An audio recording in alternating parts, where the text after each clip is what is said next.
ढेंकानाल जिला पर्जंग थाना कंतोर पंचायत अंतर्गत चांदपुर गाँ शिव मंदिर गत राति लक्षाधिक टंकार मंदिर सामग्री लुट कर दुर्बृत्त माने मंदिर कबाट ताला भांगी मंदिर भितर पितल सामग्री मां मुकुट रूपा सामग्री आदि लुट कर सहित मंदिर भितर पानी पंप हाउस घर ताला भांगी तेबे सेठारु किछि चोरी होई नथिबा जणा पड़िछि।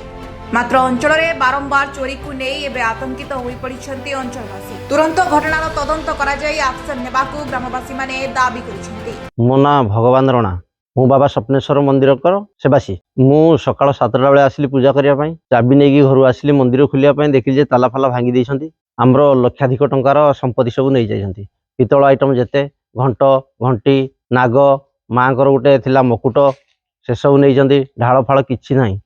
आज की एमती 2-3 थर चोरी हो गला। आग अल्प अल्प जिन सब जाए आम सब जिन डरिकी नहीं जाऊ घर को तापर आणिकी पूजा पाठ करके जाऊ।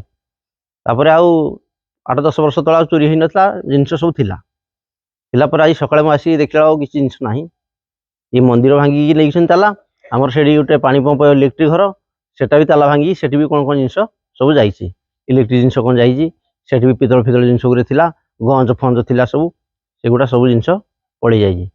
यार किसी गोटे सुरक्षा करंतु तुरंत तुरंत निष्पत्ति नहीं गोटे सुरक्षा दिंतु। महेश्वर साहू मु गाँव में थी पूजक मत फोन कले जे आम गाँव में लक्षाधिक टंका सुना रूपा तंबा माँ मुकुट सब चोरी है काली राति चोरी है तेणु पूजक खबर द्वार मुझे आसिल देखली सब चोरी हो जाए लक्षाधिक टंका तेणु पंप हाउस भी आज्ञा पंप ड्राइवर जड़े पंप हाउस ताला भांगिना भी कौन नहीं मुझे देखनी देखा पड़ो देखला आज्ञा कौन करवा तेणु ये चोरी की किमी रोकवा पड़ो थर आगु थे होता एवं थे वर्ष ये काली भी है घटना तेणु आपड़ टे तदारख कौन दायित्व ना चिरपुक्त हो। ब्यूरो रिपोर्ट दिन रात टीवी।